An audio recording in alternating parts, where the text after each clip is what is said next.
भारत के एक छोटे से गांव सूरजपुर में किसान रामलाल अपनी पत्नी सुशीला और बेटी गीता के साथ रहता था। उसका घर मिट्टी का था, छप्पर की छत से ढका हुआ। रामलाल मेहनती और ईमानदार था, लेकिन उसकी जिंदगी हमेशा गरीबी और संघर्ष से भरी रहती थी। खेत छोटा था, बारिश पर ही निर्भर था और उपज इतनी कम होती कि बस परिवार का पेट भर सके। सुबह सुबह मुर्गे की बांग के साथ ही रामलाल उठकर खेत की ओर चल देता। सुशीला घर में चूल्हा जलाती और गीता को स्कूल जाने की तैयारी कराती। गांव में सरकारी स्कूल था, जहां राजू बच्चों को पढ़ाने में अक्सर मास्टर जी की मदद करता। राजू गांव का वही नौजवान था जिसने शहर में पढ़ाई की थी, लेकिन गांव की सेवा करने का निश्चय करके वापस आ गया। गांव में एक जमींदार था शंकर। वह अमीर था लेकिन लालची और घमंडी। उसकी नजर रामलाल की जमीन पर थी। खेत भले छोटा था, पर सड़क के किनारे होने के कारण उसका दाम अच्छा था। शंकर ने कई बार रामलाल को जमीन बेचने का लालच दिया, लेकिन रामलाल हर बार साफ मना कर देता। शंकर, ये जमीन मेरे बाप दादाओं की निशानी है, इसे बेचने का सवाल ही नहीं उठता। शंकर ने मन ही मन ठान लिया कि चाहे जैसे भी हो, वह जमीन हड़प कर रहेगा। उसी साल गांव में बारिश कम हुई, खेत सूख गए, अनाज की पैदावार घट गई। रामलाल का घर चलाना मुश्किल हो गया। कई दिन तो ऐसे बीते जब सुशीला और गीता ने केवल खिचड़ी खाकर गुजारा किया। माँ, क्या कल हमें दूध मिलेगा? मुझे बहुत दिनों से दूध पीने का मन है। सुशीला की आंखों में आंसू आ गए। उसने दिल पर पत्थर रखकर कहा, हाँ बेटी, कल जरूर मिलेगा।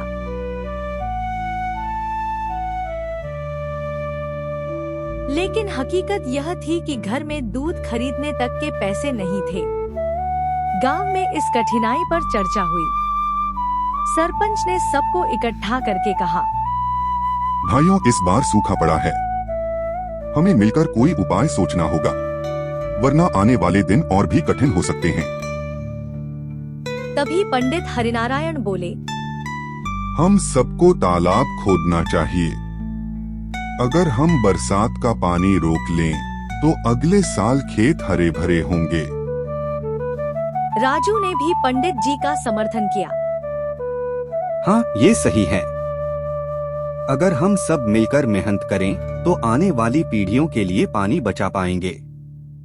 लेकिन शंकर ने ताने मारते हुए कहा, ये सब बातें करने से पेट नहीं भरता। मेरी मानो तो अपनी जमीन मुझे बेच दो, मैं चाहूँ तो यहाँ कारखाना भी बना सकता हूँ।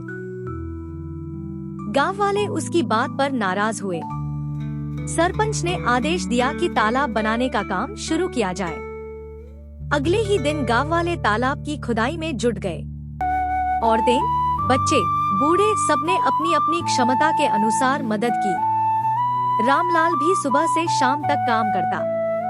गीता भी मिट्टी की छोटी सी टोकरी उठाकर हंसते हुए बोली, बाबा, मैं भी मदद करूंगी। रामलाल मुस्कुराकर बोला, तू पढ़ाई कर बेटी, यही तेरी सबसे बड़ी मदद है।